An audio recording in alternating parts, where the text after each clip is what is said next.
Welcome to the Outer Realm with Michelle Desrochers and Amelia Pisano. Airing live on the United Public Radio Network, 105.3 FM in New Orleans.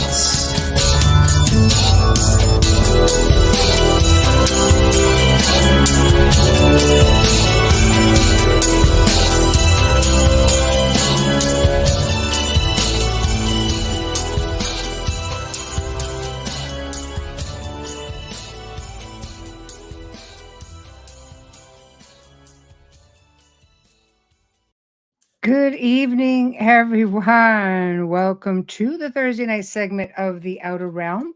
We are broadcasting live on the United Public Radio Network, UFO Paranormal Radio Network, 105.3 and 107.7 FM from New Orleans. We're fully sponsored by the amazing people over at Folgers Coffee who have been a part of our journey since the very beginning. So thank you, Folgers. We couldn't do it without you. Also, big thank you to Justin Snicker, aka Dr. Snick, the sonic surgeon, for his contribution of his voice, his music, of course, and his time for the intro that you just heard. He is an award-winning composer of Halloween, horror, sci-fi, and dark wave electronic music, which can be found on any of your favorite music platforms. Also, big thank you to Steve McGinnis, the artist behind all of the banners and logos here at the show. Check him out on Facebook and Instagram. Also specializes in the horror genre and does phenomenal commission pieces. So tonight, we welcome for the very first time Jeff Selver, and he's going to be discussing his book, The Rising and the Alien Plan to Build an Enlightened City Here on Earth. He says that the Rising, which was an agreement for him with gray aliens to discover his soul. The Rising required him to take a leap of faith, sell all of his possessions, and it basically began a life of traveling from place to place and put him on a whole other journey. He's even going to touch on how gray aliens seem to be showing up with other contactees, I guess in the afterlife. Oh, I know, right? Oh. So, but I know, that's kind of cool. I love it. So, hey, everybody, tuning in. Hello, hello, hello. Hello. Hello, hello, hello. Very nice. It's Hi, Friday guys. Eve. I know. Hello. I know. So, yeah, I think it's going to be, pretty cool. And we shall definitely see. So, for me, this is like, okay, it's got a bit of a paranormal undertone to it. So, we're going to see how much That helps paranormal me. undertone. Yeah, as we wait for our guests to come in, yes. So, but I know. Helps me that there's a paranormal undertone. I know. And here he is. All right, guys, are we ready to roll? Awesome. Yes. I know. Hello. Hi. Hi, Michelle. Hi, Amelia. How are you? Hi. Good. How are you? Good. Yeah. Good. Well, great to meet you both. Well, thank you. And nice to meet you as well. Welcome to the Outer Realm. I mean, you've been waiting a bit to get here and we're thrilled. So looking forward to it. I'm going to put up a copy of your book because I want to show it off. I was going to say, where are you that it is so bright? I know. On the West Coast. Yeah, West Coast. Yeah, I'm in Vancouver, Canada. Yeah. That's why. Oh, the Great Vancouver. Yeah. I have to get there soon, but I'm going to wait. And we won't get into the politics of it. But wait a little bit. We won't. But yeah, I will get there. So I love it. It's stunning. Yeah. So yeah, it is. It is stunning. You got it. Definitely. I've been to Seattle and I hear it doesn't look too different. So, but except for, being I think it's a smaller city and we're more landlocked actually. You can't grow into the city as much. So it's so you got access to the beautiful city, then beaches and mountains. It's just so beautiful. You can go skiing and swimming in the same day. Like you got it. It's 100%. Yeah. Not that I ski. I just hit the bar. And you could do that as well too. You could do all three in one day. Yeah, all four. Yeah, I'm the one who stays back at the chalet. But anyways, beautiful book. That's great. Thank you. Yes, that too is also really beautiful. Yeah. Yeah, we'll flash it about throughout the show. Yeah. So, very intrigued because you and I sort of chatted a little bit, through email when we were booking everything. So anxious to delve into everything, and I know we've got a lot of both UFO and paranormal people who are watching, because there seems to be a nice blend. So I always like to start with humble beginnings, because one doesn't always just fall into this. I mean, some people do, but for a lot of contactees or experiencers, I think it happens even from childhood or from family members. So where would you like to start? Why don't you just start us off on your journey? Well, you got it. It actually starts young, and it's really a weird game, because the memories were obscured for quite a long time. And so I believed I had a relatively normal childhood. And my defining kind of feature of the book is this very weird thing that happened to me when I was in my 20s. And I always describe it as a consciousness event. It's something I wasn't attempting to do, but it happened. It changed me, and it had some weird defining features that I would now only can find in the UFO phenomenon. So it changed my body in a weird way, and I saw light. When I closed my eyes, I could see my hands, and there was kind of like light gleaming from my body. And there was a kind of God realization thing that came out of it. Though I wasn't trying to do these things, it had no. In a weird way, I was kind of a victim, and that's also so unique too. It doesn't, which maybe I guess you could say is also part of the UFO phenomenon. And so I had a message, kind of a message that came with it through the synchronicities in my life, through some things I had read, and some through dreams, and it was to leave my life, to actually like get up, walk out the door, and leave everything behind. Kind of to travel, but I thought I was abandoning society. And I did it, the premise that it was a spiritual journey. And I was listening to these kind of visions and things that were occurring to me. And then when that happened, then there were objects in the sky kind of thing that were a part of it. And that was over a span of about 2.5 years. And so there was a weird set of synchronicities that had me leaving to go traveling. Then traveling was just kind of this magical, mystical set of, things that would happen to me, plus with weird objects in the sky. Then it ended in a weird way too. I had a weird kind of synchronicities that had me ending traveling. I met my to-be wife, and it was a beautiful love story that's in the book. And then I meet my a Vedic guru. So it's kind of this capping off. And at the time, because you don't have the answers to these things, I just thought, okay, I was meant to meet my guru. I was meant to meet my wife with this beautiful woman and this guru, and that kind of was the whole point of it all. And it got left like that. And that was kind of it. I thought I had a relatively young child, kind of relatively normal childhood. Do you have any recollection as a child of having encounters? No, I had screen memories though. I had weird memories. That's the only way to frame them. Just strange. And when you don't know that something is a screen memory or is, it's you just have a cabobulated, for example, I was a child and we were in we were all on vacation, and I saw a truck driving backwards on the other. So we were kind of in a loop on the highway, and as I'm staring, I'm in the back of the car, and I see a truck driving backwards with nobody in it. And you don't have a way of framing this stuff. So you think all you're seeing is I'd read about ghosts already at that point. So I think I assumed I was watching something paranormal, ghostly like. And so much so that as a child, I'm certain I told my parents, and they brushed it off, even though it turned out to be a contact event and they were involved. But I was the only one with this kind of weird, bizarre memory. It impacted me so much, I went looking to tell someone about it. And then I found a weird book on objects of the unknown type of thing. And then in the book is, please tell us your weird, the things that you see. And then it literally in script, it says, unless you'd seen a truck driving backwards with no one in it, we won't believe you. And so, all right, that's different. Yeah, exactly. Yeah, so one of the researchers who worked with me a little bit said, do you think that the book really said that? And I said, no, I don't believe it said that. I believe something is, doing something to my mind for me to shut this up and not to look at it. And it's just small stuff like that.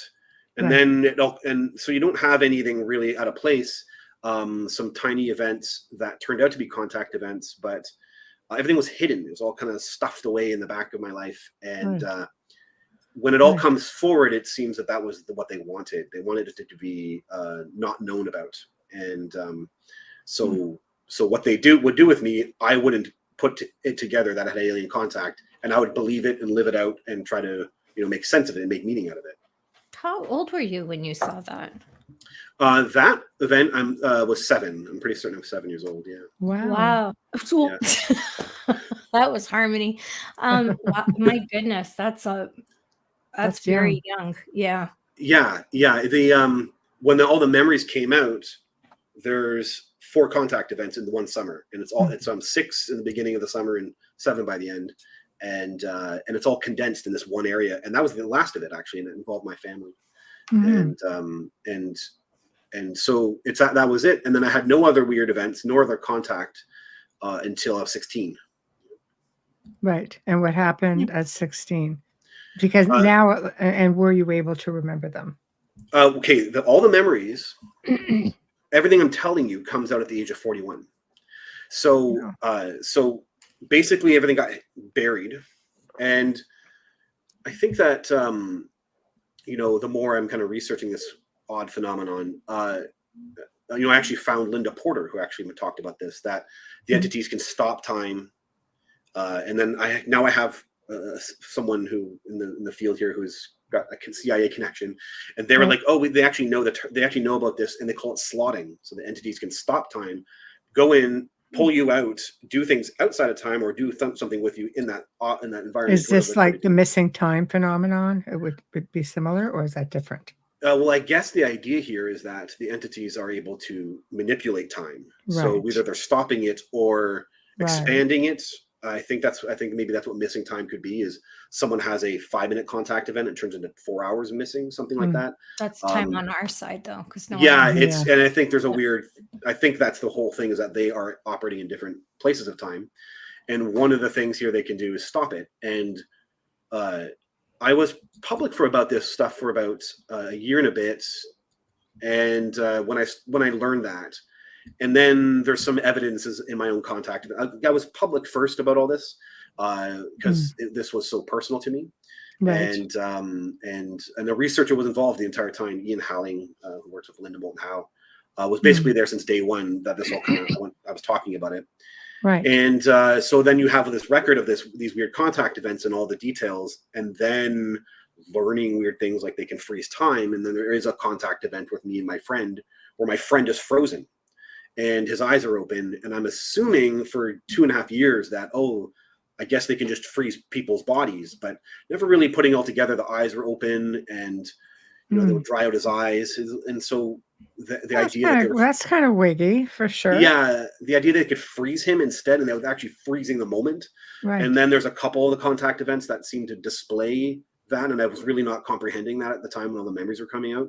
And that's what I'm convinced this is. We're dealing with a lot of cases that they can freeze it, and then they also know how to do the mind stuff. So then they can just really, you have no knowledge. You're driving home, you're walking home, and then there's a contact event, and you just thought, unless it wasn't disturbing. I think that's the part of it too. As long as you weren't in some kind of emotional, extreme subconscious shock from the contact event, it just gets buried, and that's part of it, is that I actually liked what was happening to me at the time. Right. That was the most shocking thing to realize, that I actually liked these entities. And then you felt a sense of comfort, right? Yeah, great question. Comfort. You were like them, so there must have been some kind of comfort level. Yeah, I think it's a little bit. Yeah, comfort is an interesting word. I think there was kinship. So the whole thing that there's DNA. Linked DNA, and then the other is their crafts. Comfort is a good word, but it's not exactly it's not the word that encompasses familiarity. Perhaps something familiar. It's like they changed the entire electromagnetic field, so it just feels like you were just chill. God, yeah. But it's so you don't know how to process things that way, so you're just like, it feels really good in here, and you don't know. And I think that's why the telepathy is all very Yes. Fluid, but the environment feels good, and I don't even think the word "good" is the right word. But the bottom line is that even though they're uncomfortable looking, when you can get past that, Right. it's actually a warm and beautiful environment, and Right. and so yeah, for several contact Did your events. friend feel the same way? I don't know.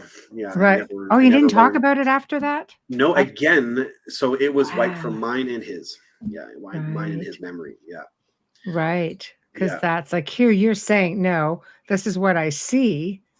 Yeah. You know, did you have this discussion with him and say, look, this is what I saw? You were like frozen and just like, Okay, I tried reaching him out to him presently, yes. right. So Yes. that night is so Right. the point about the contact events is Yeah. that there's these what I call markers. There's something that happens that was so significantly different in my life, whether it's a weird dream I remember for years, or it's there's a weird event. So me and him actually have a shared weird experience. So that when I call it my 6th contact event, and it's out here in Mitakata Park, and I'm 20. I'm 20. I think I'm 20 years old, and we're hiking, and then because I'm in this agreement with these aliens to do this experiment, which is what the consciousness thing was. Yeah. So that's what this is all about, and they freeze us, and it's the entities trying to figure out which one is me. So he doesn't, like, this guy doesn't know who we are, so he has to come up and check us both out. And I guess this is some kind of frozen, altered state. I don't even really understand it. And then he checks out my friend, and I'm panicking just from this. What the hell's going on? There's this crazy creature approaching my friend. I also don't know this creature. I'll interact with several familiar creatures, entities, and this one is like brand new. He's like got a new mission to help. He's doing something very specific, and so I don't recognize him anyway. And but bottom line is I'm just freaked out. I don't know what's going on. And then he approaches me, and there's a sensation of him going into my brain, and there is the whole telepathy of like, oh, this is the one kind of idea. And then they're tapping something, or they're hitting something in the brain, and I become aware of. I call it the me that knows them. It's this linear It's this linear. It's a person who's aware of all the contact events. It's this insane thing that happens in my entire story here. And so that's basically it. I get altered. I remember like, oh yeah, I'm in this agreement with these guys, and I also, I love this stuff. And so I go back with him, and there's a craft in the forest, and he's checking out my magnetic field for this experiment that they're doing. And sounds totally insane, I know. Well, I hear all kinds of things. I'm very curious, though, about the agreement. Yeah. Well, how it came to be. Yeah. How did you know you had an agreement? So, okay, so let me just close this story. So, yeah, so he checks me out. I go back to something's so good. Something is like, he's happy. The entity is happy, and that something is right. This will all go well, and he's checking stuff out. But it sends me back to the pathway in the forest where I was with my friend, and then I don't even know what he does with me, as if I get put into some altered state, but I see him approaching my friend before that happens. So it's kind of like he did something with my friend, and then that's it. We kind of we're back at it. We don't know what happened, but we both have this insane bliss in our hearts. And we get to the top of the mountain. Anyway, we're in this weird state of ecstasy together, and we don't think too much about it. I end up having past life flashbacks on the mountain privately. I don't tell him about it. And then a week later, I call him up, and he's like, "Hey, have you been feeling amazing every day you wake up, like with this giant, like this heart filled with bliss kind of thing?" And I was feeling that way the entire week. And we both were like, yes. And we kind of remembered we hiked, and we just felt it had something to do with the night the night we went hiking. And that was it. And so I journaled it, and made a note of it in my journal as a weird, shared experience that me and my friend had that we both didn't have answers to. And it turned out to be, all the memories are open, turned out to be a weird contact event. And yes, I did try to approach him about it, but he never. He's never spoken about it? I don't know how he interpreted it. I don't know.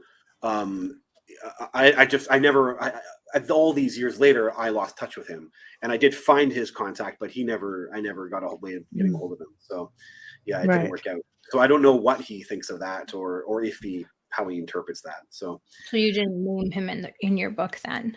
I name him without naming his, he was a pseudonym, if you will. Right. That's right. good. Yeah. We have a question or yeah. comment. Hi, Dolly. And you, yeah. Dolly says, "Can you please describe the craft outside and in?" Hi, Dolly. So I'm assuming the craft that I went into the forest with. So I'm assuming that you're talking about this specific contact event. So contact event number 6 here. So I go down this hill, and it is so everything is documented, by the way. So nothing here is coming out of my head. It's all been very public. It's all my book. It's all presentations, and I've been talking about it for several years. So the craft itself was like an eye shape, basically, and on 4 tripods, and it was pretty small, actually. It was like, I think I say something along the lines of 10 feet in the book, and it was silver, metallic silver, and it had stairs coming down it, and the doorway was actually quite small also, and he was about my height. So it's a weird gray alien, and he's my height, and he doesn't really have a big cranium either. He looks like, relatively, he actually kind of well, except for the face, but he's the kind of shape and size of a human. Well, can I ask you how tall you are? I'm about 6 feet. Yeah, that's probably some sort of 6 feet at that time too. Okay. Yeah. And we climb in, and we have to crouch down to get into this craft. So it's a really strange thing. We get inside, and then the inside is big. So though it has no real definable walls, it's just a white space. And then there's a table. It's kind of a weird dimension thing going on here. So there is a weird a table to the left of me, and it kind of curves like it's a part of a wall that's there, but I don't really have the answer to this. It's as if there's like kind of a wall there, and then there's a table, but really there's no other walls. And then on the table is equipment strewn around. And so that's what he ended up using. There's a device on there he's picking up and puts in his hand, and he's measuring, or I don't even have the words. He didn't explain exactly what he was doing, but he was checking like the field or something in my electromagnetic field. And so he's confirming something, and he actually is moving it around. And the joy thing that that me and my friend have happens here, and it feels like it's something to do with the device he's using, and it's kind of affecting my field, and it makes me feel amazing. It's joy would definitely be, bliss would be more the better word. And so he's touching obviously something with my electric field is the only answer I have to that. To the right was like a control panel, like a cockpit, if you will. And there was a joystick. Actually, I did see a joystick as well too. Not that I saw windows really, but definitely kind of a console where he would sit. And again, this idea that you're dealing with some kind of weird dimensions in the space, because not like I clearly saw clear walls, but there's a cockpit and there's this table, and that's pretty much it. And it was just this white space. And he does this kind of thing with me. He wants me to turn around, and then that was it. His words were like, "You're ready," kind of thing. So, okay, did he say the same thing to your friend? Well, I don't see him interacting with my friend except for that moment where I see him approaching him. So I don't know what. So that's the only time that you have the same thing in common. Yes. So it has me confused, as if he brought him in or did something with him, or maybe brought the device. I don't even know. And yeah, you got it. There's this idea that he did, as if my friend could crack these, memory open, that he had a contact event with a gray alien also that very same night, which is why I reached out to him actually. Yeah. So, and that was it. Interesting. Yeah, I go back down, and then I walk back to the pathway, and I, like, they're in charge. And at the time I was very, I liked them. So Right, I was right. just trusting. I was trusting all of it, actually. I just trusted the entire thing.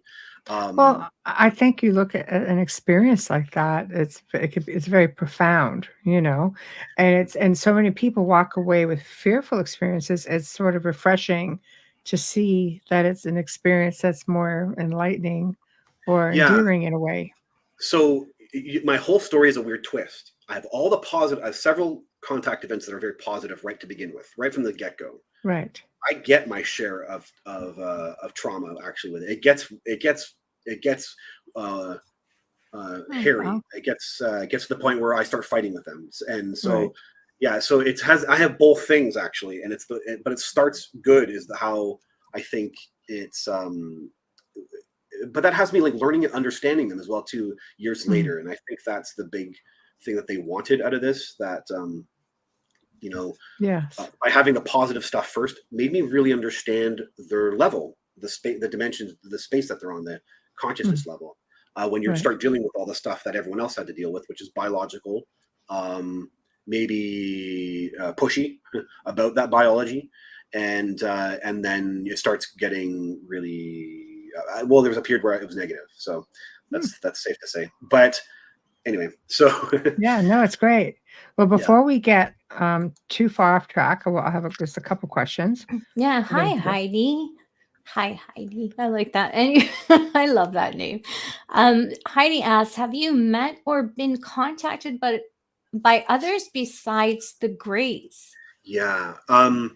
So I do interact with several humanoids, several humanoid species, and no names except for the Palladian actually was given to me, but no. I guess he was like a Venusian Right. Venusian from Venus. Venusian. Yeah. Yeah. And so I interact with him, and I actually there's a whole thing where I go with him, and he's the main humanoid I'll interact with. I do interact with several other types of humanoids. Right. Well, this is probably the next question while you're explaining it. Yes. Hello, Michelle. I read it when as soon as you typed it, and I was like, what? Have you ever seen the half alien, half human? I have Hybrid, I guess. flashbacks. I have flashbacks of a gray with blonde hair.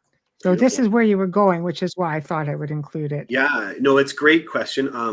I never quite interacted with like half gray. I never interacted with half grays, half humans, though for one of the biological moments I did. So let's put it that way. But it was like it's too brief to talk about it. Right. And other than that, I see hybrids in tubes, but I don't actually interact with any humanoid gray hybrid type that I think I maybe seen or heard about. Right. So I don't have that. Right. So there was the previous question. Yeah, I guess it was just the humanoid. So, the other thing I wanted to say was the mantis. So that type, The not mantis. yeah, I don't call it the mantis because it didn't look like a bug, gray or green mantis type creature. But this guy was the leader of the program, and he is the same archetype and had the same kind of configuration with the hands and then big eyes on the side, big yellow eyes. Right. And so I interact with that species as well too. And I eventually learned, I went through this whole program and this whole experiment with them, if you will. And then at the end, really the 23rd contact event, it's all him. So he's like, this was my program. You did this, and this was all about this. I designed this, is what how he explains it. And I'll have 2 interactions with him actually. Arcturians. What about them? Yeah, no, I don't have anything I can't label Arcturian yet. Okay. Yeah, I know there's so much going on here. What are Arcturians? Yeah. They're blue, I believe. Oh. Blue or dark gray almost. Yeah. Any images that people have talked about like anyway. The Blue Man Group. Yeah. Kind of. No, because I've seen things in visions, not that I've had contact with it, and I always called them the Blue Man Group, but I didn't, because it was the only way I could refer to them, because I don't know who, I don't have they are kind of experiences. So you've had these incredible experiences to the point where they're life-changing, and you are about to embark on a journey and just say, heck with it. getting rid of everything. I'm traveling.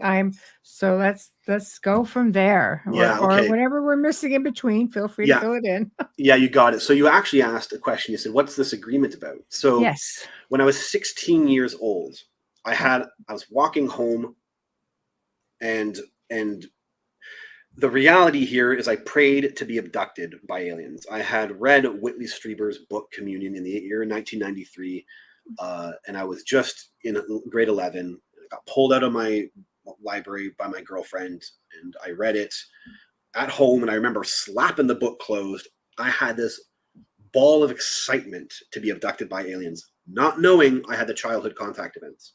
Right. And then, when I don't know the time, it could have been days or a week, but it definitely wasn't that far because I was thinking about it in the contact event. I'm walking home from hanging out with my friends, basically in the middle of the night, right. and basically an alien drops from the sky. It sounds totally insane, and I panic, and it freezes me, actually, and that's the kind of things that are hard for me to process in the memories, that I'm actually sitting there mid motion, frozen, and then it's trying to say, hey, like, it's okay, we're not going to harm you.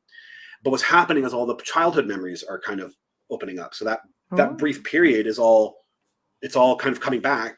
Right. So it's 10 years ago though. And so I'm like having trouble like kind of processing what's going on. Right. And then it's saying, come with us, we're friendly. And it's asking for my permission. And that makes sense when you understand what it ends up doing with me, what they end up doing with me. I have to be on board. I had to agree to it and want this. And, right. There's a kind of a moment where it gives me a second to think it through, and I actually am having recollection on that as a 16-year-old of the childhood contact events. Like, wait a minute, what's going on here? And then I actually agree, and it takes me, and I'm in a craft. And the bottom line is that they see an event in my future. Now that event that I go traveling, they kind of see it in the future. They see it happening in the 4 years from the future, and they want me to basically agree to it, and that to this experiment. Right. And that's that. So it's an agreement to discover my soul is what it is. It's interesting because at 16 years old, that's a pretty big decision without knowing full on what you're getting yourself into. Yeah. So there are several things that happens, the reasons that happen. Right. Number one is that they show me I have their genetics in them. So part of the childhood contact events was something that my childhood mind couldn't process it, but they showed that to me. They showed my mom on a medical bed with a giant needle in it, and my mom willingly actually part of that, and so they were saying basically like we have like there's something of us in you, and then on top of it, I had a learning disability growing up, and made me kind of a quirkier but highly creative teenager, and I was questioning this other part of me, and they basically kind of framed it that that's us in you. That's like that part of you that's a bit odd is us in you. Right. And so they're answering things in my life that no one else could answer. And part of it was to say, if you agree to this, you can't tell anybody else about it. And also the other half of it is that they were already in my life.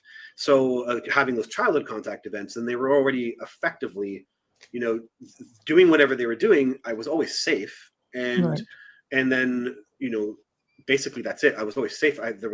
So they were always kind of in control, and I didn't seem to get harmed. And they also, that kind of element of, she called me one of theirs. So you're one of ours. So then there was already that kind of like trusting camaraderie. Basically, it developed.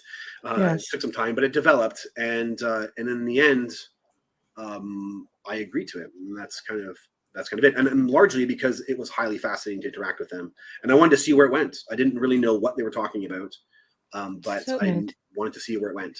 So they required your permission to continue? They wanted me to agree. Yes, 100%. It was an agreement. I will not. Yeah, that's exactly what it was. It was an agreement. Yeah. Wow. And I agreed. Right. Yes. Well, it sounds like it's been a very interesting journey for you.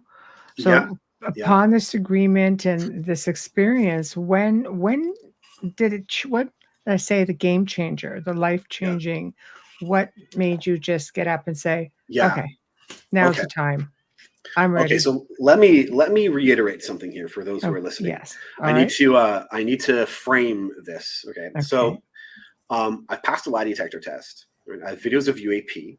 Right. All this is available on my website. Can I ask where you took that lie detector test? Sorry, I work in criminal field, so I have weird questions. It's all on the website there. It's a detective, like an ex-detective.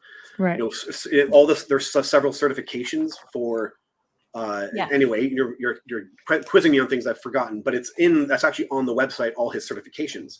No, I'm not quizzing you. I'm just inquisitive. Yeah, I know. It's good. It's good. I'd like to have those answers off the top of my head, but I don't.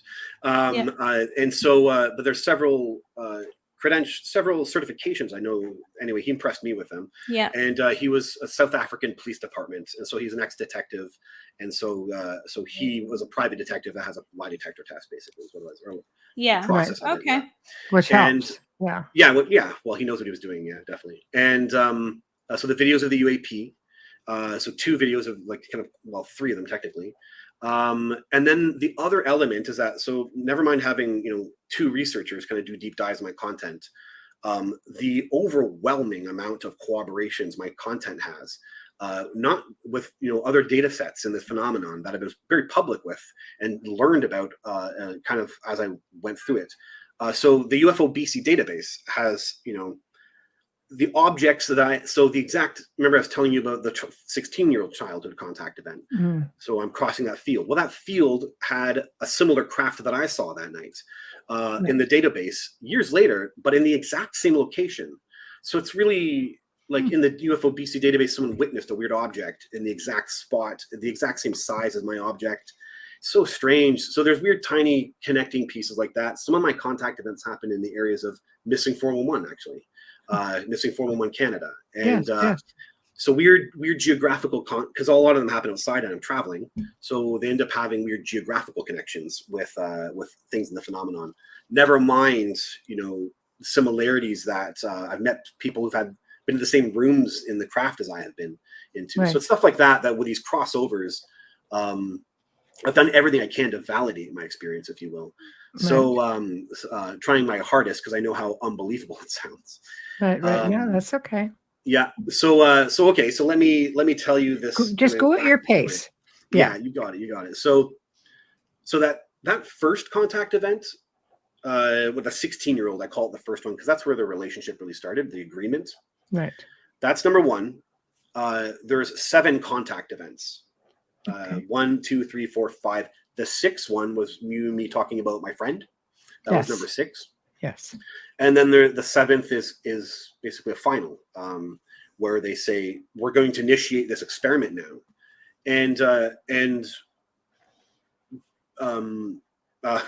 so basically they have this ability to something with their eyes, and I finally read this in Dr. David Jacobs' book that the right eye sometimes can actually have maybe a blue flicker. I think he just called it a blue flicker, but for me it was a blue vortex literally comes out of her eye, and I guess she's kind of programming me on the 7th contact event. And the first thing that she says is, so it becomes hypnotic, and I see imagery, and so she says to refrain from sexual activity, and that's I didn't expect that. And then the second is, we're going to need your biology. So I had no biological contact events, and I didn't expect it to go this direction. And she's prepping me like, the next time we meet you, when I start traveling, after this thing that we've been planning, this experiment we've been planning, we're going to start needing your biology. You shouldn't really word it that way, but basically that's what ends up being said here. And I get kind of shocked by it. And I guess so. Yeah, and I got sent down basically and put back down, and I'm not in control. and that's kind of it. I don't know how to handle that. And I also don't know what, now I'm like kind of fully into them. So I was actually a bit confused. And then when I don't really know how it happens. Like I get back in the car and then they just, I don't know what's going on. I don't know if they're unfreezing time or they're just changing my mind, or I don't even have the answer. So that's it. And the memory gets buried and I'm driving back home.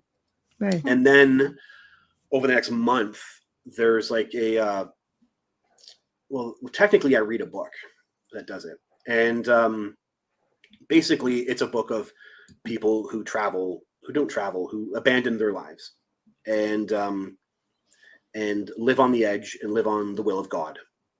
And by doing so, synchronicities happen, magical events occur, and things get fulfilled, and they find their food, they find their house, their shelter, if you will. So they're always kind of, by living on the edge, there was always this kind of like magical thing that kind of happened for them. And I resonated with that, and it's hard to really explain how that happened. I resonated with it, and I wasn't really searching for the experience that ended up happening, but basically what ends up happening is I get kind of triggered by it, and I ended up seeing light in my. I was recording a journal at the time. It's December 6, 1997. I was 20 years old, and is when it really starts. And it's I could feel my spirit moving my body. I could feel unity. I would look at the mountains. I'd feel myself in the mountains. And like just a sense of awareness of everything. Yeah, it's being something one with everything. You got it. And something got very, very elevated, very fast. And so there's this bliss thing going on in the cells thing is there's such a weird part of it. I didn't know anything about chakras. I could feel like a culmination of energy at the top of my head. And I didn't understand it, and I didn't know how to process what was going on, nor why it was occurring, except for that it got paired with this message to, with these people. And I got triggered from what these people were talking about. I resisted it like any human probably would or should. Right. And I suppressed it. And actually that was very hurtful and painful, and it created its own trauma, repressing this kind of like intense spiritual awakening. Because I didn't know what was going on with me, and I didn't really understand it. And then when that happened, basically 2 months into that process, it all went away. That awakening went away. And when it did, I actually realized I was looking for the old me. Right. And the old me was a guy in fear. It was kind of a weird thing that happened in my head where I said, oh, no. I can't live in fear. I can't be that person because that guy lives in fear. And I kind of went, okay, whatever that thing was, I have to just actually accept it now. Right. I had to just do it. I just finally made this weird point in my mind. I remember where I made it and what made it, but that was it. I was on the couch and I said, I have to do this. And I started selling my CDs, sold my music equipment, and everyone was like, what are you doing? I cut up my cards. I had, banks and all that stuff, pulled everything out, cut everything down, just shut everything down. And then right away, a magical thing happened. My mom gave me a car. She said, oh, you can have the insurance, and this kind of thing rolled out. Oh, by the way, the whole thing was wrapped around my parents leaving. So my parents moved I was now living by myself. So it was synchronized. That's the whole part, is it was synchronized. My life had fallen apart around me. And I was determined to hold on to it. And yet the message was to leave my life. Mm-hmm. And that was basically it. When I think things fall apart to push you into the direction you're supposed to go in. Yeah, you got it. It was, and I had no real, I was into spirituality. So I understood some things already at that time, but there's no internet. And I was like, you have to buy a book and read the entire book, and right front to back. And the old-fashioned way. The old-fashioned way, you got it. And so I only read like 4 or 5 books at the time. So I didn't have that. I knew that this meant something. I knew, for me, it was the universe was communicating to me. And I understood. How old were you when you did that? This was 20. I was 20 years old. Yeah. Wow. Yeah. But it was like, I wasn't a meditator. I wasn't seeking to find God. Not in that way. I wasn't looking for that type of experience to happen. So it was a forced experience. And then the repression, that 2 month of repression really screwed with me, actually, because when I decided to travel, then I thought, oh, what have I done? Because now I need that intuition. I need to be intuitively in line to know what the hell to do now, because then I just started living on my car and had no money and had no nothing. When you say you're thinking to yourself, I'm on an adventure. Yeah, and you're literally trying to just be like, okay, how can I open myself the most possible way to just be guided? And I had to do it every day. That's the crazy part, right? Every day I had no idea where I was sleeping. Every day I had no idea how I'd be feeding myself, that kind of thing. So, right. Sorry, Amelia. No, I was going to say, what do you mean by oppression? Because for us, oppression means it's something demonic, like you're coming to an exorcism. Repression. I repressed myself. Yeah, I repressed myself. Yeah, I pushed. You scared me there. Yeah, no, nothing like that. No, I was repressing that awakening. I didn't want it. I was saying, no. I want the old so you're guy pushing it away. Yeah, I was pushing it away, and it's causing physical problems. I actually had. I was trying to go to school, and I was having heart, chest, and headaches and stuff, and it was stress, it's a really screwed up thing, and So, but I listened. It's kind of a bout of tough love in a way, like school of hard knocks. That's it, and I will not regret it. I won't. And if now learning, it was all initiated by the entities. You're right. It's got this hard love kind of thing to it. It's not too different from that. I agree with that. Why do you think they would put you through something so hard? Well, they're learning.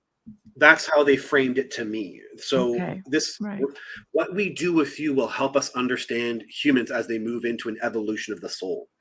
So they see a big change going on, and then they needed to do things, I guess, to humans to figure out, where do humans sit on these spectrums, I guess. And the truth is like I wasn't kind of a hippie family, or like I have a bit of stoicism from my dad, and then my mom was open-hearted, having kind of psychic abilities, and so there was a bit of a kind of mixture of things, and it makes sense to me too. Like I had to battle myself, and I think they wanted a person who wasn't fully super spiritually open, and then had to figure himself out through it, give him a and see what happens. So, and I think there's some genetic things there too that they really liked, which they eventually will start taking at that point. But did they ever communicate with you why they chose you? There's an agreement in the afterlife. Yeah, and so in the first contact event, they show that to me. Actually, I've heard that. Yeah, even like before coming here, or it could be something that goes back into your lineage at some point in a past life. That said, because I mean, they have time on their side. Time is very different for them, right? That's correct. Yeah, that I know of that. I've heard of that. Mine definitely starts in the afterlife, and I would interesting. Stick with that. Yeah, but they definitely show that to me, and so there is a whole bigger picture to that. Yeah. Yes. So like a soul contract.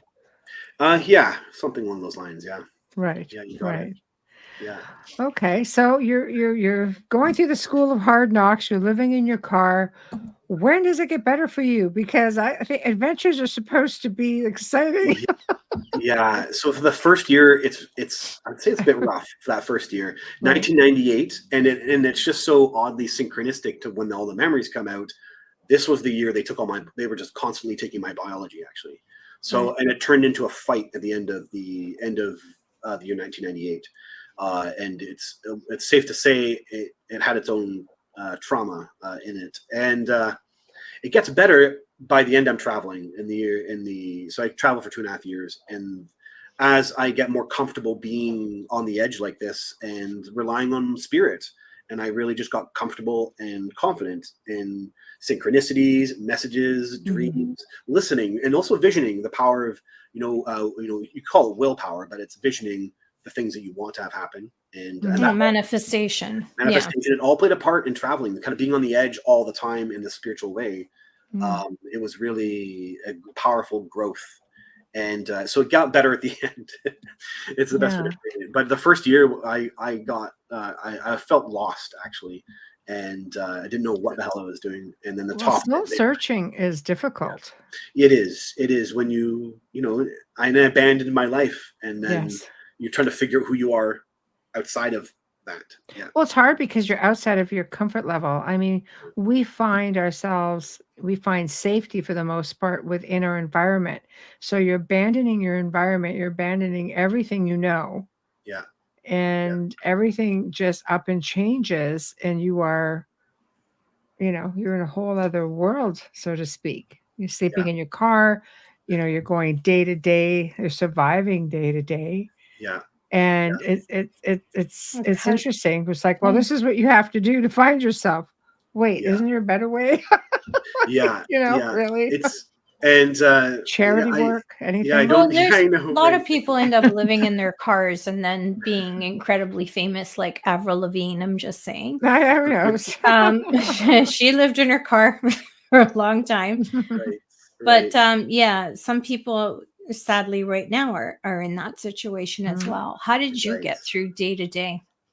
Yeah. So I did have some fascinating visioning manifestations with money. And so right away I had $900. I basically sold everything, and what was left was $900. I left my house with $900. And I like already had a punctured, like, when you have like not bad karma, but when you are so insecure in your life that you actually manifest something worse. Oh, the power of manifestation is pretty incredible. So I injured myself within it, but you got it. I injured myself in like 3 weeks. And so I had to like get stitches for a punctured foot. It was so brutal. And so money was burning up really fast. And then it was actually Conversations with God was where the book Conversations with God, Neil Donald Walsh. Yeah. That's where I learned about the kind of idea of the manifestation. And it felt very, purposeful, this book placed on my lap. So I said, okay, then I'm not in the circumstance to starve. So this has to be real. So let's rely on this vision. Let's try it out. And I just relaxed, and I didn't go looking for work, none of that stuff. And then I just imagined myself having money, and I was able to just live out my life. 3 days in, I got a feeling to call my mom, and I abandoned my parents, my family as well too. When I abandoned everything, I abandoned my family. And so calling my mom felt out of place, and I didn't know why. And so I thought, okay, I'll just listen to this vision that came to me. And when I call her, she's concerned, and I have to, console her that I'm okay. And why did I do this? I'm doing it for a spiritual adventure, Mom. You have to, it's okay. I'm safe. And then she's like, okay, well, you have money coming towards you. You have a tax return, and there's $2,000. And so I was, I'm living out of my car with just, that lasted me months, $2,000, and back in the day, yeah, manifestation. You got it. So that it's stuff like that helped. And the other twist that ended up being a part of my journey was what's called willing workers on organic farms, where once the car, by the first year the car was done, and I started working on farms basically, and there's a program you could do to do that. And so it's trade for room and board is what it was.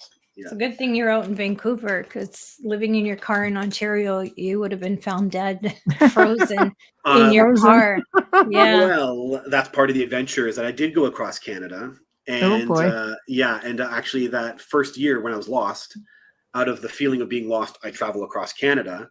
And it gets out of control because the winter's coming, and I don't have any place to live. And that's Saskatchewan and Manitoba are like -40. Well, I was in Newfoundland actually. That's cold right there. It was fun, but totally insane. And living on the edge is what that was. So but magic. You were just guided to move to Newfoundland? Or guided to go across country? Yeah, that was just, there wasn't, there was this feeling of do what you want. There was this, here's this experience. Freedom. Yeah, freedom, and figure yourself out and figure out what to do with what happened to you. This kind of crazy spiritual awakening. And there wasn't I wasn't really guided per se. That would have been way better to have been feeling visions and go see that person and talk to that person. And it just had a sense of a lot more freedom. And so at the time I didn't know what to do with myself. And I just kind of thought, okay, I'm going to put myself extremely on the edge and go away from anything I knew and drive across Canada, the country. Yeah. Right. Yeah. So in there, are you, I mean, obviously you're reaching at some point, you get to that point where it's like you reach this sense of enlightenment, awareness, evolution. You are obviously figuring it out. Yeah. Right. Yeah. So at what point do you think, okay, like I feel like I'm going solo here. You haven't had, many visitations from these guys, from the sounds of it, because you're still trying to discover, where you're going with this. You're trying to find yourself. At what point do you sit back and say, okay, tired of living in the car, it's time now to go to the next level? Right. Yeah. Right. How do I get out of this? Is kind of what you're asking. Yeah. And so by the end, I had a degree of confidence about what I was doing, and I felt I was able to, I would end up in a city, and I would use my intuition. Is that mountain safe? I'm going to climb up there and sleep on the edge. Right. I don't believe it's going to rain. I would use my intuition about everything. Just how does it feel? Right. Okay, it's not going to rain. I'm going to put myself here, and so I was on the edge quite a bit by the end, and I literally run into a beautiful woman in a hostel, and the day before, I'm hearing a voice and like angel. I really felt it was an angel. You're going to kiss. It was basically as if it really felt like an angel was sitting in my ear. You're going to meet a woman. You're going to meet a woman. You're going to kiss a woman. You're going to meet a woman. Kind of was like repeating to me, and I didn't really understand it. And then lo and behold, the very next day I meet this beautiful woman in the hostel.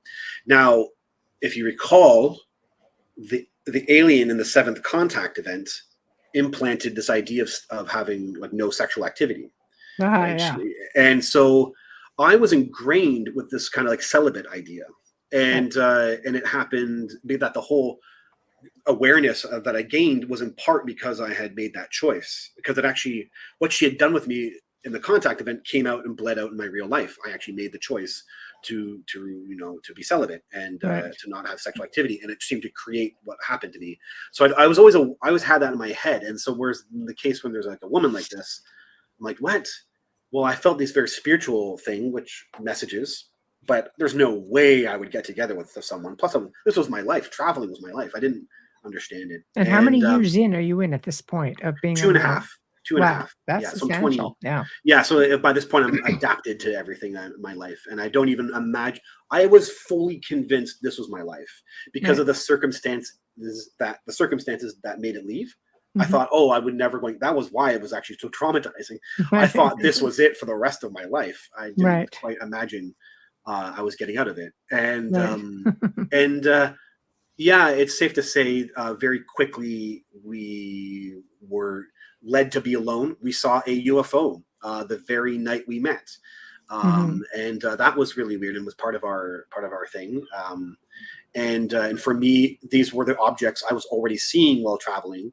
So I thought, this is a weird message. And I thought it was connected to the voices I was hearing that, I'm seeing this weird object with this woman. We're connecting.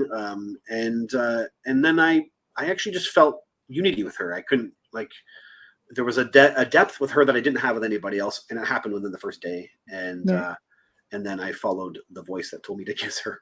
And it really, it is more complicated than that. I still resisted her quite a bit. We went to but it's the game changer, essentially. Yeah, it's the thing that makes me realize, okay, this was real. I'm also supposed to. I needed the universe to be telling me you're supposed to be with her. That's what, and there was a bit of a fight in me about that. And then I succumbed to it. Because at some point, do you question the contract versus your instinct and human nature? And always. So, okay, I wasn't aware of the contact events, but I had it's in the book. It's always in the journals. It's in everything. I couldn't stop. I always knew I couldn't put my, ground myself anywhere. That's probably the way to frame it. I wasn't supposed to ground myself anywhere. And of course, my instinct is to stop traveling. And also what's happening is that this is my prime years, my 20s. I'm supposed to be in education. I'm supposed to be educating myself. I'm smart. Why am I not part of society? Why am I not doing things like that?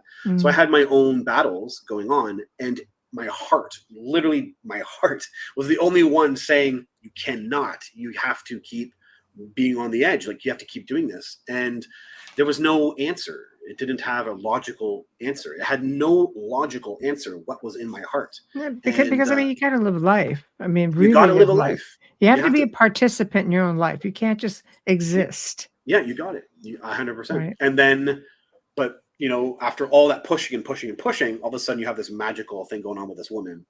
Right. And then you start saying, first I didn't believe it. Did you think it was a test? Yeah, you got it. Yeah, exactly. You're like, no. Being tested. Exactly, I'm being tested. Did you check to make sure she was human? There's that too. Yeah, you got it. Yeah, 100%. You got it. Right. It's it put all those games into my head. Even I had I remember so she was from Toronto, and I was traveling boy. But we met in BC, so she was backpacking because she had finished her master's and was celebrating. And so she leaves, and so it becomes this heart-wrenching moment. I finally submit. I connect. I say, okay, I like this woman. This seems right. And then she has to leave, and we're separated for 3 months. And then I'm still doubting it.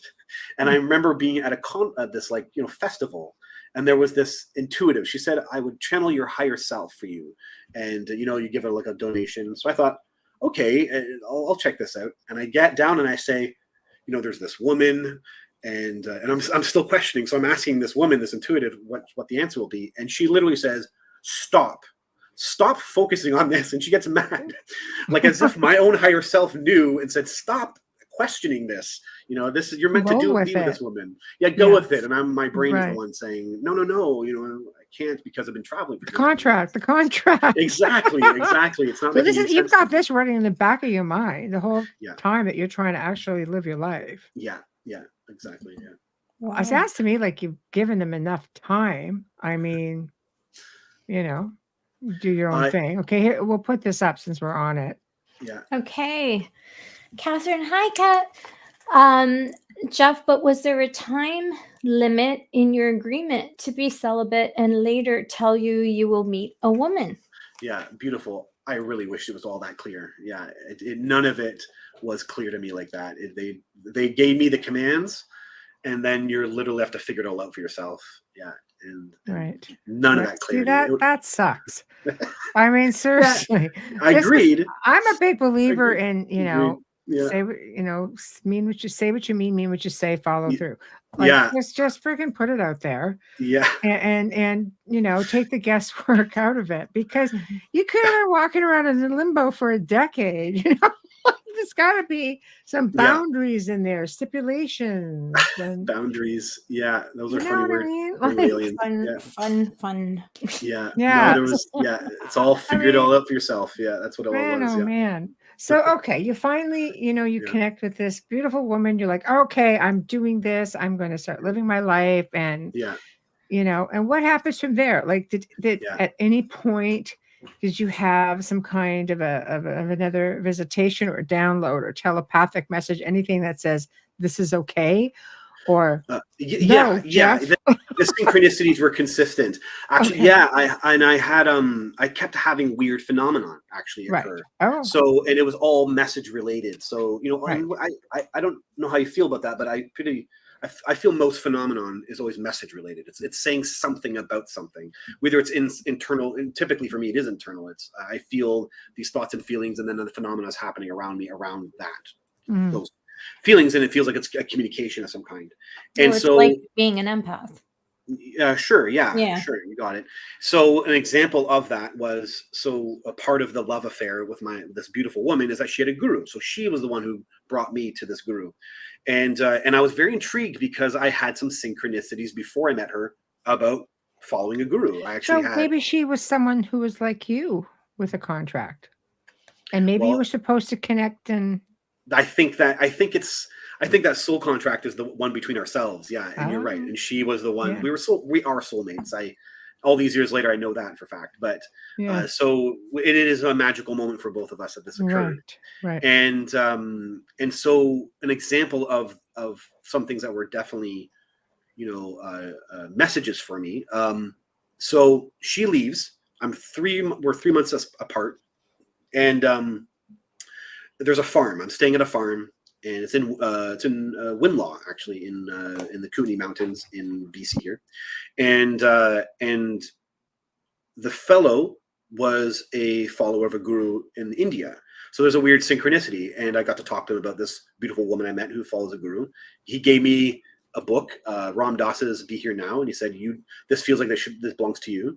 And then that night, I end up having a very weird event. I go out on the farm, and very typical, I'd walk by myself in the middle of the night in the forest. I love it. And it had this weird, it was a clear cut, so I could see down into the valley, and literally above me, I would say no more than, I can't remember what I recall, 25 feet or something like that, not too high above me, a stream of cloud that couldn't have been any more bigger than, 10 feet wide is flying over top of my head.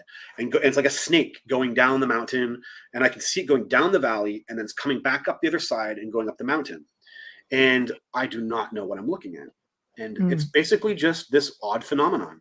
And I can't figure it out. It's some weird magic. I don't understand it. I toss it up as kind of being magical. Years later, I try to research it once the internet. I find once the internet is in my hands. And there's some versions of this, but nothing with consistent strength. And there's no wind in the environment. So something was controlling it. It just seemed so magical. And for me, it all had this kind of, message, if you will, that this was right. Everything that was flowing was real. It was true. Follow it, that kind of thing. So yeah. And then when I actually followed her all the way to Toronto, I got a job right away, and I found a house right away. So the falling back into society happened like that. And so it told me also that was meant to be. So that was it. My life in Toronto had now started, and that was the end of my traveling years. It was a good thing you left. And with all of this, did you ever long again to just have another encounter or contact with? So at that point, again, the memories were obscured, but I had gotten traumatized. And I actually had said this, by this period, I was actually kind of pushing them away in my heart, not knowing it was them. And so there was a conflict in me, and it bled out in my life, and I was disturbed by how it all unfolded. And those privately who knew me knew about that. That's just really. Oh, and a strange little synchronicity was I wrote to my guru about that. I wrote the whole thing out. About how I left traveling, the weirdness about it. What was this? Do you know, Guruji, what this was? And so I give him a whole letter. Right. And it's really interesting. All these years later, I found someone who said, the Guru doesn't answer you directly. He answers you kind of indirectly sometimes through other disciples. Well, oddly enough, just maybe months later or something, one of his disciples calls me up and said, I had a really vivid dream. You were abducted by aliens. Do you think you were abducted by aliens? It was like, no. Exactly. No. But I also thought, well, he must be tuning in to the weirdness about that. Yeah, for sure. Thing, but there's no way I was abducted. And I also only knew missing time. I didn't know anything else.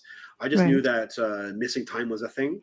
And I didn't think I had missing time. So I was like, no, there's nothing like that occurring. Also, you think you should feel like you've been abducted. You think I think it's a sense of loss, and a sense of like, I don't belong here. Something's missing. Like there's this void, Yeah. And it's just like, you're missing something or someone. You know how you feel when you really miss somebody? But the feeling is like that. Just like, but you don't know. You're just like, I don't belong in this place or time. I feel like I'm missing somebody. There's somebody in my life that's not here. Like a lot of people will attribute it to past lives, even like leaving somebody behind, because we don't all come back and reincarnate at the same time, right? Like sometimes it's like, you make your soul pact and you have your soul circle, things of that nature. But I just find that a lot of contactees say the same thing, because they just feel that maybe they come from the stars, or that they miss their star family. Right. What's so interesting is that that's all wrapped up in the consciousness event. So that and it's because when all the memories came out, I could finally understand all my feelings. Right. And I subconsciously knew, I guess this other me who was having the contact, who was aware of it, knew what had happened was significant and real. And so it was all created by alien contact. So I had a part of me that desperately wanted to know, and the aliens basically sealed that up. And so I'm just left incomplete. You're right. It's an awful feeling, actually. It really is. And I have some people who are like, oh, you know, it's amazing you saw the afterlife on an alien spacecraft, and that's just so powerful. And I'm like, yeah, but there was a cost. And the cost is you are left with this disassociation. You're kind of feeling like you're incomplete, and you can't. And you don't belong. And you can't resolve it. There's absolutely no way to resolve it until you get the memories out and you can finally heal from all that. Right. And it's a weird discordance that is it's undescribable to people who haven't had that type of experience. Yeah. And you end up, of course, you marry this beautiful lady. Yeah. So there was a benefit. Yeah. Right. Yeah. And so, you know, you're living your life, things are normal, and you're having, you know, all of these synchronicities and paranormal events, right? Because we talked about this, how the two are very tied together and on different levels. Yeah. When all this is happening, how is she handling it? And then you just, you know, all these memories come forward, or you decide, you know, I don't know if you did regression or how they came through, but how does she fit in? How does she feel about all of this? So, okay, well, what's really interesting is that it's, I don't want to, okay, I'll have to be conscious here, but the bottom line is that she has her own set of experiences, but she won't frame it this way. Okay. So and also here's the thing, the bottom line is when all the memories are open, there's disturbing things in it, right? And some people don't want that, and I have to be respectful of that. Yeah, that's true. Yeah, and so, you know, it becomes a test of love, and love never faileth. That's the bottom line. But yeah, it definitely causes strain, and there were periods where there was strain. But you know, it's very fascinating. She has her own set of experiences, and she could definitely talk about them, but everything gets framed as the gurus. It's the gurus, you know, the gurus did this, or I saw an orb and it was, you know, I felt like it was the gurus, and it's great. And I just, you know, that's it. And maybe it is. How am I supposed to see her and say? She sees it more spiritually. Right. Yeah, she sees it in a different way, but she's also seen some very wacky stuff. And some of the sightings are with her. So I'm filming one of my favorite videos, and she's in the background, and she's saying, "But how do you really know those are UFOs?" And she's yelling. So the raw video is like online, and she's the one yelling in the background. It's very funny, actually. Yeah. So but some of the sightings are with her. It's actually really kind of comical, and but everything gets framed in a very different way. And who might argue, right? That's okay. Well, maybe it could be what keeps you both balanced. Yeah, and you know, the bottom line is, who might argue? Maybe the gurus also do manifest as orbs. I can't say they do or don't these things. Well, I mean, there's a lot of, you know, the planet and the universe, everything. It's all pretty incredible, and you know, it's not up to us to necessarily question it all. Sometimes we're just supposed to have the experience, share in the experience, and educate others in the experience. Brilliant. Yeah. You know, the mystery, this is part of it that is very obvious to me now, after all these years of kind of, you know, having this experience, is the phenomenon is designed to push your mind. It is like, why a crop circle, right? And so the crop circle could easily have been a human. So you're left with having to say, I have to either believe or I sit there and toss off. And all the sightings I have, and every single sighting I see other people have, you don't have a definitive sighting. You have something that kind of sits in the mind in a weird way, where you can say that kind of looked like a balloon. I can't quite tell what that is. And yet it behaves in a way that's so irregular. But or light orbs even, right? Like, it gets so confusing sometimes. And sometimes the phenomenon seems to replicate objects that we might be slightly familiar with, and then distort them a little bit, so the person will just kind of, you know, not want to believe it. And you're always left in that middle ground, having to either believe or toss it off like it was nothing. Yeah, it's different for everyone. You had made mention of something about other people having seen when you, I find it interesting how you say, like, my gray or my being. Oh, yeah. But in paranormal form, can you explain that paranormal form? Of my entity? Is that what you're saying? Yes. Yeah. She is in my life as a present paranormal entity. And so what's consistent with that is angel hair. So the most insane sightings I've had, not even sightings, interactions I've had, is it was in the early days. So she was really, she, I guess, maybe both, a whole bunch of them, I don't know, but it really did feel like it was her, and I was able to communicate directly and say, it's you, I know it's you. You felt a feminine energy. In the after effects, you would, like in the telepathy afterwards, there would be the feeling of what that exchange. Either was a sighting, like a craft or an orb sighting, or a paranormal event. Yeah, there was the familiar presence. I would actually better say it with that I'm aware of. That is the elder. That is. She would call herself my dolphin twin, and so in some of the cases, I had 2 cases of angel hair that was so like defying gravity, defying physics. So just literally, I'm looking at my window and there's this blob floating 5 feet from the window. So it's super thick. It's visceral, super visceral plasma, I guess. Also, and it's floating upwards and also downwards. So it's splitting up, and so it's just defying gravity in this kind of weird liquid way, and it flies past the window. And then I can have that connection, be like, what was that? And then it's her, and she's confirming it's her. And then there was this other time where I'm hanging off the balcony, and she's playing as orbs. I'll be able to see her. And then I actually say, I just love when you show yourself to me. So I'm having this playful interaction with her. And this insane angel hair, it just bursts from below and comes out and spreads out up into the sky. So it's no more than 10 feet away from me, and it's just this very thick, visceral, strandy mucus, almost white mucusy stuff, and it spreads out to the point where it starts thinning out, and then it just dissipates in the sky. And I actually was telling Ian Howling about this. There's someone who's filming. Dr. Gary Nolan put some investment money into a guy in South Africa who is using a drone to film what he's calling exobiospheric organisms. So organisms in the atmosphere that appear to be kind of like visceral or jelly-like. And I actually was saying, Ian, that's what I see. I see this type of material with the elder. So this is real.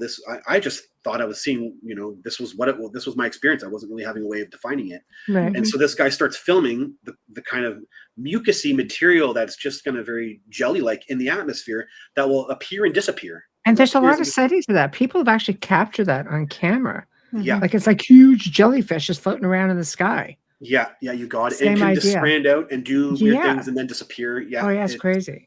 Yeah, and I had no knowledge, right? These are all private experiences. I can't film them because they happen too fast. That means they don't want it to be filmed. Right. And so I just have this private experience. And then only now, and I've been public about it, I was talking about it on YouTube videos, and then only now have I been able to find corroboration. Yeah, that whatever entity, whatever dimensions they're operating in, this is part of its manifestation. Yeah. Right. We're going to take a real quick station and sponsor ID time. Already? And we're there, I know. So where did the time go? Oh my Speaking gosh. of time. Yeah. Oh my goodness, that was quick. Let me clear my throat. You are right. No, just clear my throat. You are listening to The Outer Realm with Michelle Desrochers and Amelia Pisano, coming to you live from the beautiful city of New Orleans on 107.7 FM, as well as the Gulf Coast on 105.3 FM. We are live on the Roku channel and archived as well. Our special guest tonight is Jeff Selver. He is discussing his life experience and his book, The Rising and the Alien Plan to Build an Enlightened City Here on Earth. I wanted to make sure I didn't miss a word. Anyways, if you've missed this and you're just tuning in, don't worry, because you can stream our archives on any platform that you normally use. Search United Public Radio and then The Outer Realm to find us. Remember to click like and subscribe. Smash it, click it, share it, please, so you never miss an episode. The big part right now, the gratitude part and the love, we're going to start with Folgers Coffee. Thank you for your continued support in sponsoring our show. We absolutely adore you, and we hope that there are many, many more years with you guys. Thank you so much. Our fabulous banner and promo media is courtesy of Steve McGinnis, horror illustrator. He is a fabulous artist. He also creates commission pieces, and you can find him on Facebook. Thank you, Steve. Our intro and outro is courtesy of Dr. Snick, the Sonic Surgeon, aka Justin Snicker, award-winning composer, vocalist, and musician. You can find his music on Amazon and Bandcamp. Stream on any platform. Find Dr. Snick on Facebook and Instagram. Thank you, Justin. And just a little, I say this every week, but we never know. We have new audience members every week, people listening for the first time. You can also find his music when you're creating your stories on Facebook and Instagram. Lastly, kindly give us a like, smash it, subscribe, and share with your friends and family. Thank you. Thank you. So we are back.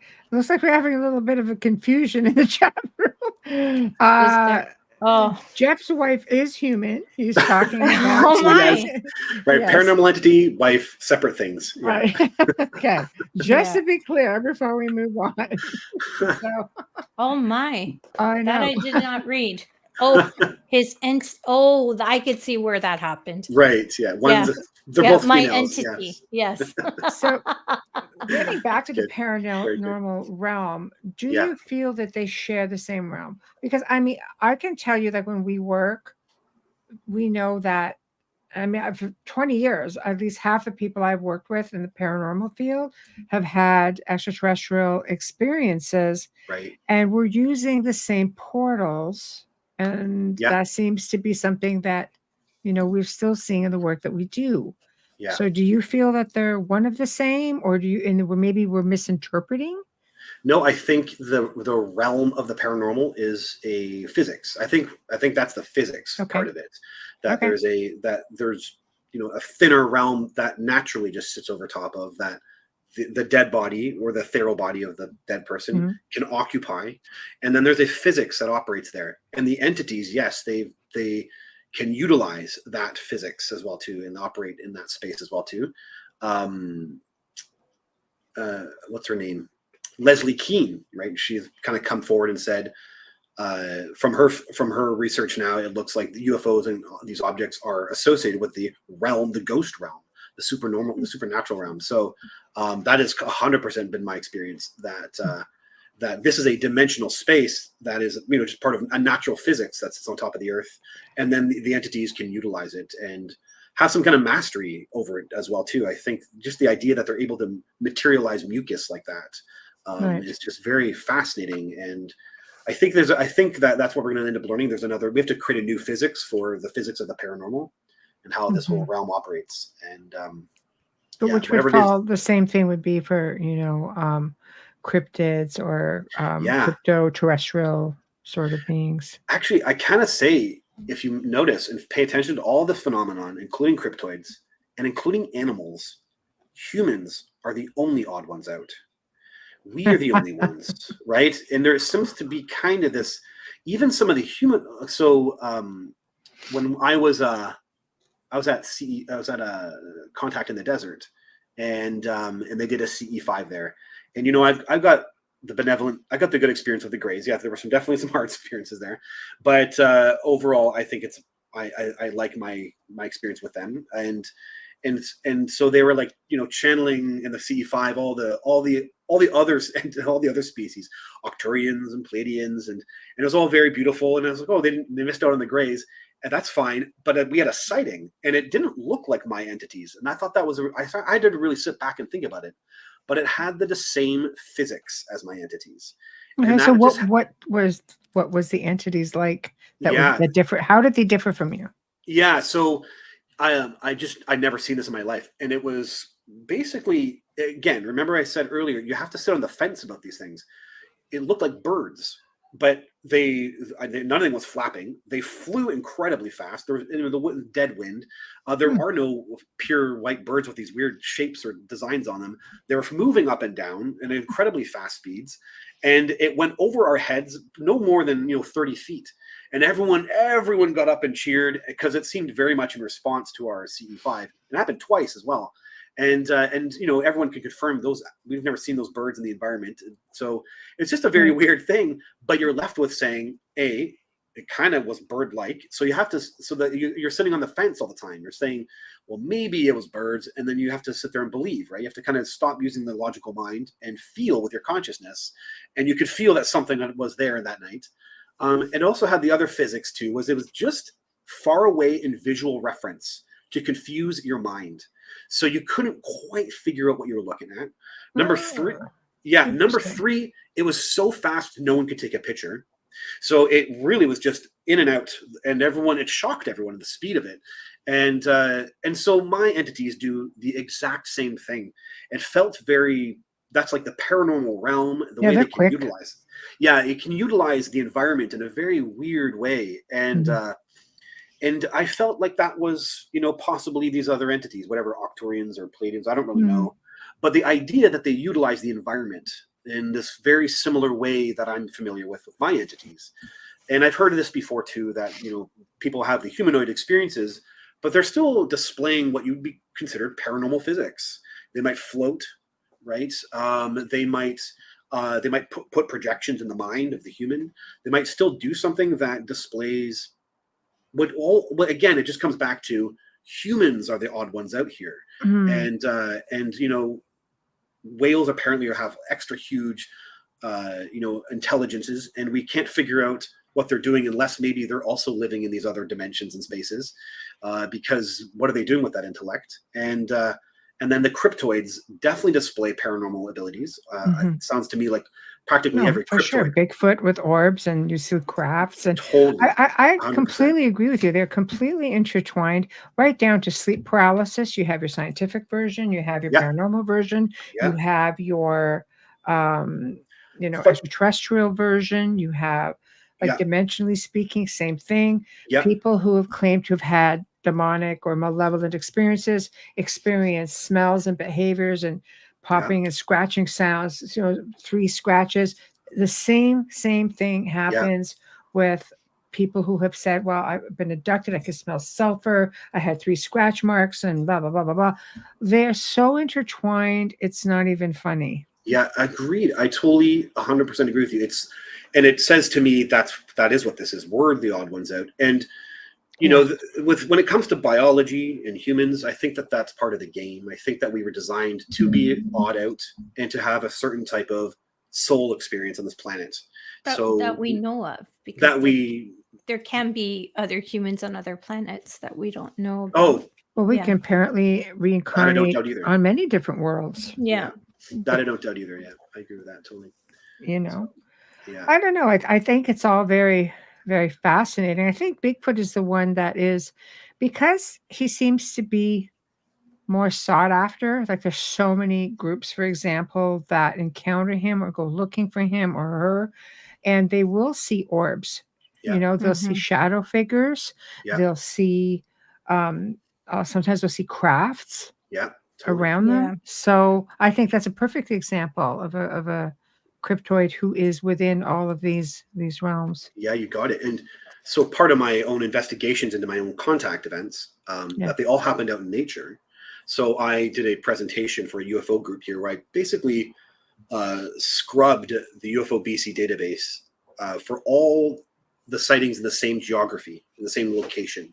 And then I went and looked at all the hauntings, if you could find hauntings. And then I went and looked at all the cryptoids, and they all crossed over into the same geographies. So you have, I'm now convinced that there's, electromagnetic fields are at play here, maybe vortexes, if you will. We do know 100%. that, the science of there's power spots all over the world. Yeah, you got it. And they seem to congregate in these weird areas, and then you're having crossovers within them, and it seems to me they all might be aware of each other while we are the ones who aren't aware of them. I think it's because we're sleepwalking is probably the best way I like to put it. I believe we all come here with these. That's why children are so intuitive and see so much. They're just so aware. And life has a way of dumbing us down, whether it's conditioning, whether it's stuff in the food, whether we just get so busy that we start concentrating so much on our 5 physical senses because we live in a physical place, we're in a physical form, that everything else goes to the wayside. But when we start to wake up and this awareness starts coming in, and often, like in your experiences with help from, beings, star people, extraterrestrials, dimensional beings, when they wake us up, all of a sudden we start seeing within the realm, we're really not alone and we're surrounded. Yes. I know so many, I can't speak for the other races, but so many great alien contactees who end up with having mediumship abilities. So, and that happened to me. I have a story on my website, how I helped a ghost transition to the afterlife. And it was new to me to have that experience. And it came out of kind of making sense of my memories and then recognizing that I'd had some of this ability after that consciousness event. I didn't have any of this stuff as a child. I was not. So I kind of grew into it after having that consciousness event in my 20s, and only to understand that this was all kind of big picture, that the mediumship stuff was tied to it. And I kind of just got better at it. And that moment helped me do that. But the only way that can be happening isn't because of something they're doing in the brain. It's because of their environment. So they're utilizing on craft or with telepathy, frequency, vibration. That realm, that ghost realm. You got it. And it is a frequency. I'm convinced of that. I agree with that. And we know paranormal's frequency, right? Ghost hunters use electromagnetic fields to identify things, right? So 100% it is frequency. And I think they utilized some version of that on the craft. And then that makes the contactees end up having mediumship abilities afterwards. Yeah. No, exactly. I'm just putting up your website because people are inquiring. So there we go. Just give it a click, guys. Give it a click. Copy, paste, whatever works. There it is. That's an easy one to remember. It is just my name. Best way to go. Mine's you can't say we don't make it convenient, but all the links are also, you're welcome. All the links are also in the show description. So wherever you see it, you come in and you'll find everything there, right down to where to get the books and the social media. You'll find all kinds of every way to find Jeff possible. So where are you going with everything now? Like where are you at now with everything? I'm still processing it. Right. Yeah, because you wrote the book. So obviously this is your memoirs and your experiences. Yeah, and it's a lot of this is we're jumping into this. We're starting to get people. I got Ross Coulthart now saying things like consciousness tech, and that's what this was. The aliens were using consciousness tech on me, and the weirdness is that it gets embedded in you, or you get some. I guess it's like a download, so you could. I guess you can access it, but I can recall it maybe, and I can go back into some of that depth. Or you find yourself doing things, and all of a sudden you don't know why you're doing it, or looking for information. Like you just know things, but you don't know how you know it, right? Yeah, was a period where that was happening. Yeah, what's happening now with mediumship too, though. That's a cross right there. Right. Interesting. Yeah. Right. I'm going through my memory still. I'm still just. And also there was a lot of different sensations. What I did was I got the memories out. I recorded all the details, and then I didn't understand some of the stuff myself. So I just kind of was logging it all, documenting it all, if you will. So did these just start coming to you, Jeff, or did you go through hypnosis? The flash. So it all starts. So I was trying to make sense of that 20-year-old content, that 20-year-old consciousness event. So I was years later, by the time I'm late in the 30s, I'm saying to myself, what was that? Why did that happen to me? I don't understand it. I thought I'd maybe make sense of it eventually at some point in my life. And then I started to not make sense. It was bugging me, actually. It started to bug me. And I started to try to understand what that was. Like, why did it happen to me? And I was doing research and coming up with nothing. And I kept thinking, I just didn't know how to dig it up. I didn't really know what to do with it. And I kept trying to change my life at the same time. So I was uncentered. I was in a state of trying to figure myself out. And it did. I was not going down. I was not an aliens and UFO guy. I did not touch this stuff at all. Right. I was a banker at the time, and I have an MBA and all that other fun stuff. And then I watched Jeremy Corbell's documentary on Bob Lazar, and that was the first time I took this very kooky subject and made me think, oh, maybe there's something legitimate here. And it had me wanting to go back into aliens and UFOs that I was into as a kind of teenager and as a kid. And I found a documentary online. Sorry, not a documentary, but like a YouTube channel that had orbs, people's videos of orbs and stuff. And what ended up happening was it triggered, well, those ones that I saw traveling came back. So a weird thing had happened. Like a moment immediately when that happened, it's making me question everything, because so here I am seeing these orbs on the YouTube channel, and now the ones that I saw when I was traveling, when I had that weird period of my life, are coming back exactly as they were when I was traveling, confirming for me right away that they were connected. And I didn't understand that at all. And I'd been living in high rises and watching the sky for over 15 years at that point. And, I was living in penthouses in several places. So I never even saw these objects. And then all of a sudden, when I'm looking into UFOs, I see them again. That had me really freaked out, actually.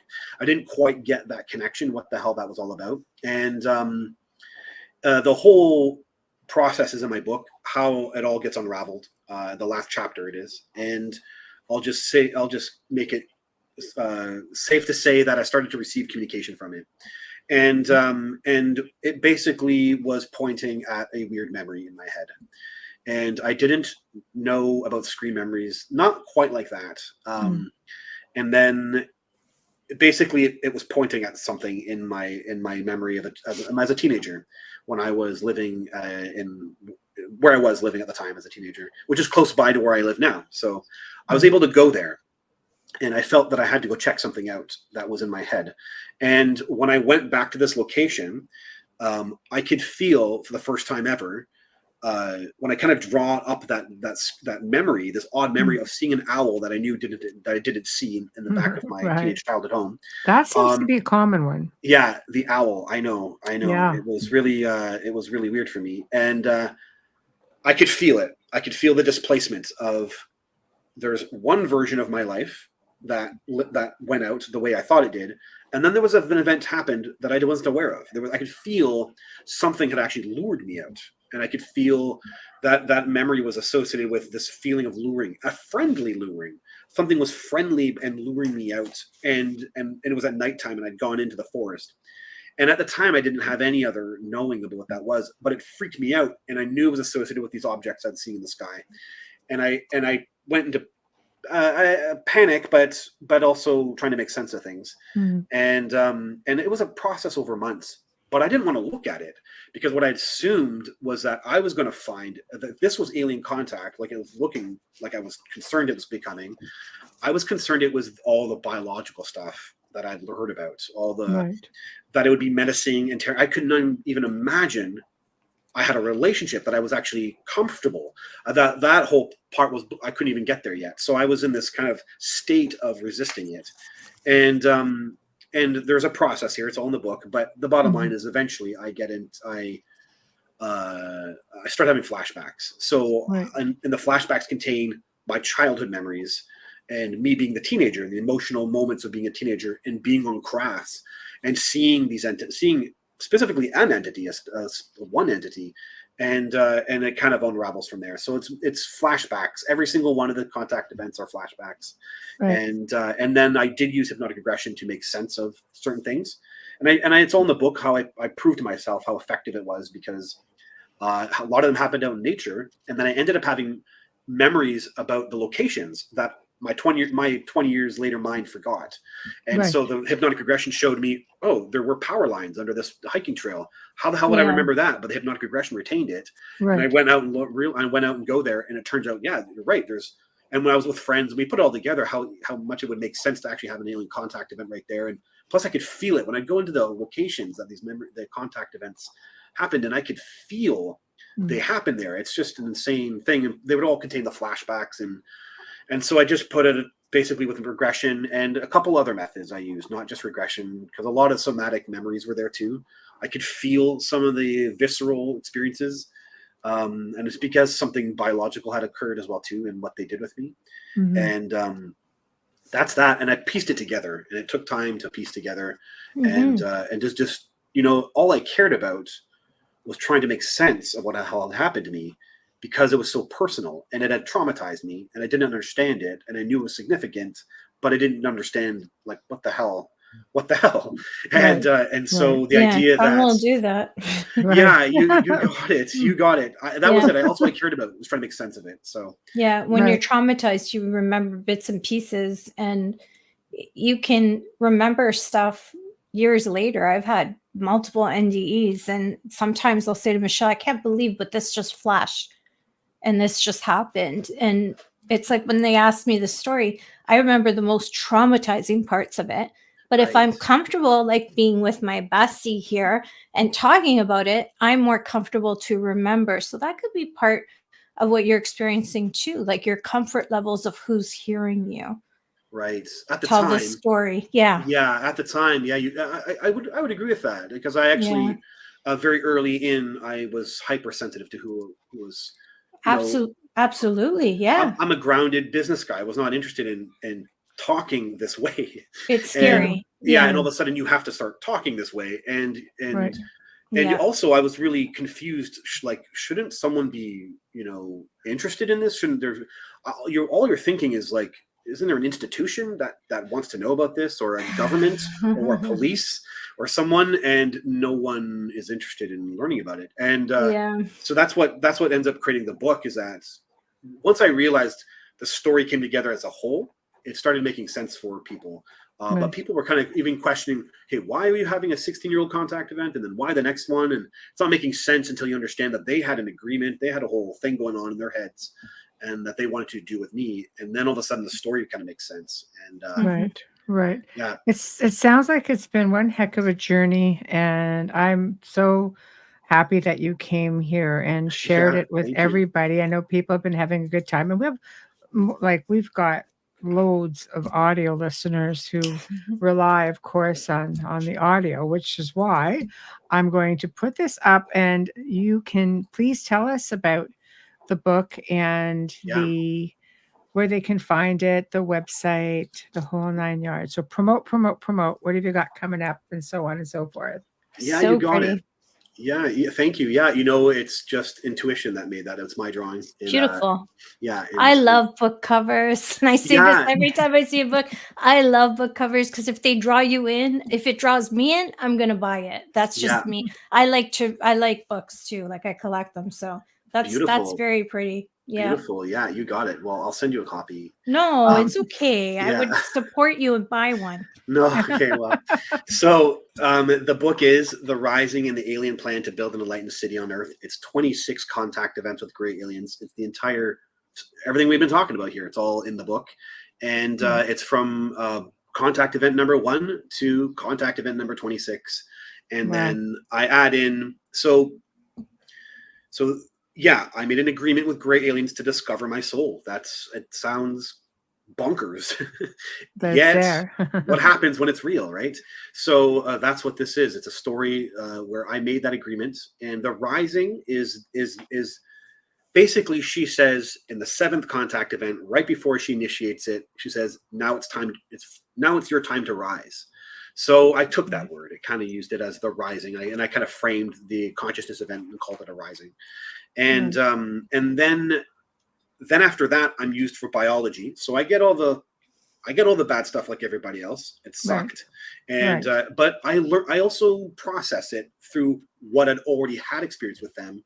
And I think that helps contribute to learning about it and how to handle it as a human. And then but in the process, it's an exchange. And they're telling me their plans. And I'd like to think that, and I have pretty good cooperation, that I have some new videos on my website that I think this is it. This is what we're looking at. Aliens are putting themselves on the planet, and hybrids. And if I believe 100% there already are hybrids on the planet. I agree with that, and varying versions of races. I agree with that too. But this is something else. This is them and their world coming down to planet Earth. And so that's what they were basically telling me. And then they wanted me, and you know, I'm in touch with several contactees who write books and are told to, by the aliens, write their story into a book.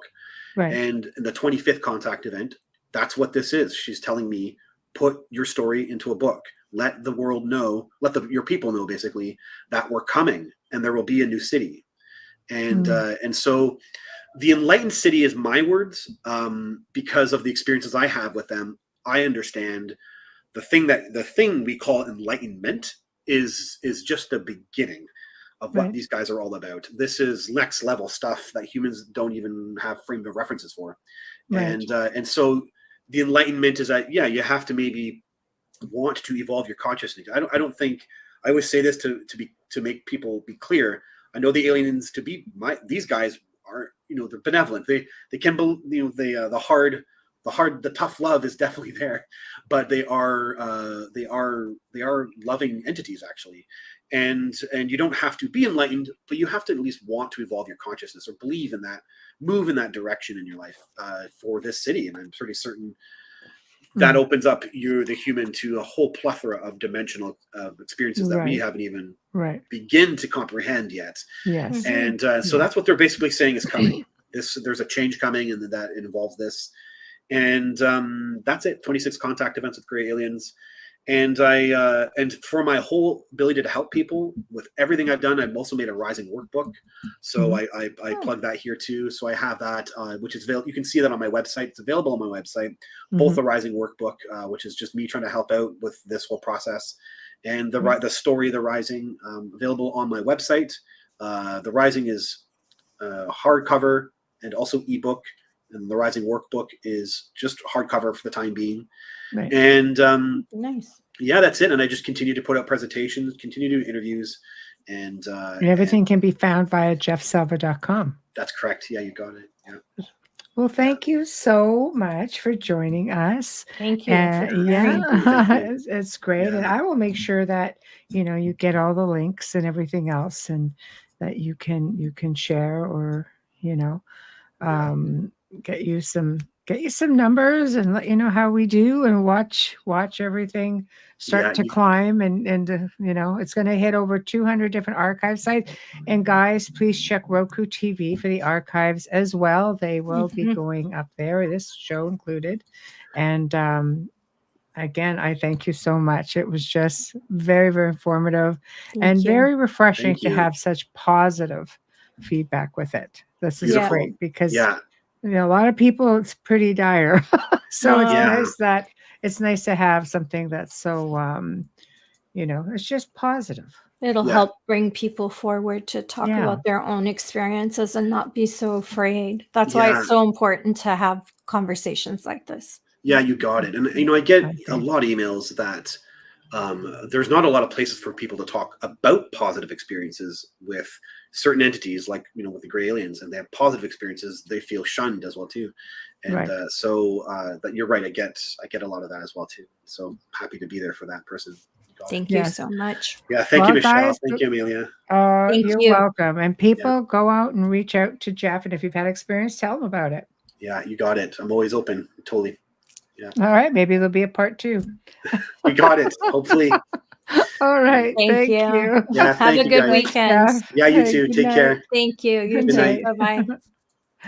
Well, guys, we've come to the end of another fantastic segment. For those listening in, you've been listening to the Outer Realm Radio, our special guest, Jeff Selver. We've been broadcasting live on the United Public Radio Network and UFO Paranormal Radio Network 105.3, 107.7 from New Orleans. We'd like to thank our sponsors, being Folgers Coffee, Justin Snicker, a.k.a. Dr. Snick the Sonic Surgeon, artist Steve McGinnis, who've just been so fortunate. Next week, I know there's been a lot of talk about ley lines and vortexes. Well, we welcome back Wednesday night the return of Dan Shaw, the Vortex Detective, for part 2 of his show. He's going to continue his discussion on vortexes, ley lines, power spots, paranormal connections, and so much more. Last show was phenomenal. This show is going to be phenomenal because this guy knows everything there is to know about this sort of stuff. And he might even throw a little bit of Bermuda Triangle stuff in there. So we'll check it out.